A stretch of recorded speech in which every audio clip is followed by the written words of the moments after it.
Zootopia is this all-mammal city where humans never existed, but mammals evolved. And it's this incredibly modern city that we understand as humans, but because it was designed and created by animals, it has a complete animal twist to it. So, for example, we have to have in the city a 20-foot giraffe next to a 4-inch mouse next to a 2-ton elephant. And the city has to work for all of them. The doors have to be the right sizes for these different sized animals. The trains have to be able to carry these different sized animals. The cars have to be designed for these different sized animals. And that's really one of the fun, most fascinating parts of the city. And I think it gives this great set piece for us to place this all animal story. We have the most amazing cast on this film, and I really feel so fortunate to be able to work with each and every one of them.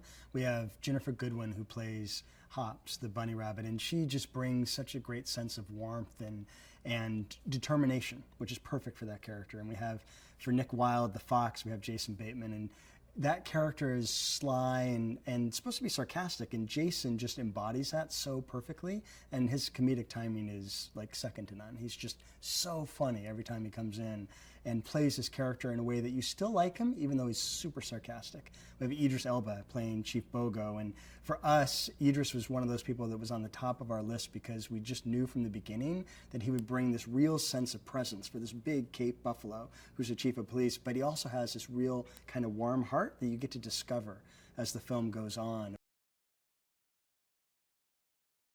And we have Tommy Chong as Yaks the Yak. And he heads up this naturalist club here in Zootopia where animals don't have to wear clothes. And he fundamentally believes that clothes just don't make any sense whatsoever. And it's our way of kind of poking fun at these animal movies that do have animals in clothes. And we really wanted Tommy because he's just one of these iconic people who has always represented sort of a different point of view, and he just has such a great voice, and of course being a comedian, he's just a fantastic person to have be a part of the film, and it really is an honor. Alan Tudyk is a big member of our Disney family, and Alan I got to work with first on Wreck-It Ralph. He plays King Candy, and he was one of those people who just came in and could create this great villainous character that was funny and comedic in Wreck-It Ralph. And what you realize working with Alan is that he can do anything. I mean, he can put on any voice you want. And so he's been in Wreck-It Ralph, and he was in Frozen, and he was in Big Hero 6. And so when it came to Zootopia, we said, okay, what's the right role for him to play? And we have this incredible weasel character. And we sort of thought about, can we go back in time and think about James Cagney? And could there be some kind of a homage to that type of a character from that moment in time? And you call up Alan and you have him come in, and he can do it like that and make it so dang funny. And it's one of the great things, and I really feel like we're lucky to have him be kind of our good luck charm on all of these films, and it's been great to work with him again. Shakira has been an incredible collaborator on this project. From the day we met her, we fell in love with her, and she fell in love with the project. She was always at the top of our list to be a part of this film and play this character Gazelle, and to sing this amazing song called Try Everything that sits in the body of the movie.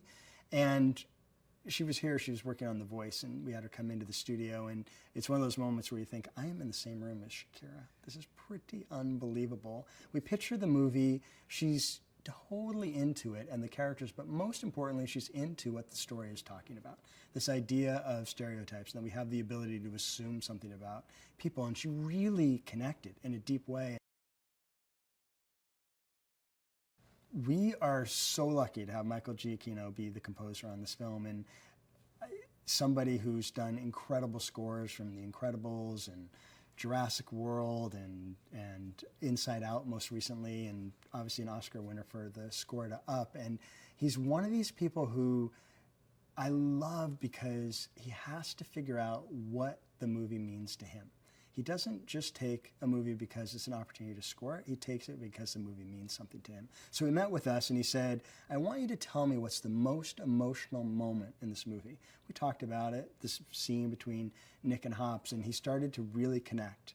And then he said, okay, now tell me 4 other emotional moments. And for him, it's his way in. He has to be able to connect in a way that says, I understand musically what this movie needs. And after that meeting, he was immediately on board, and we were able to go over and start to hear him composed the themes for this film, and it comes from such a deeply emotional and great standpoint, because that's where he starts, that you just feel like you're in the best hands possible. And he's going to take this story and think about it musically and really elevate it to a place that is beyond anything we could ever hope for.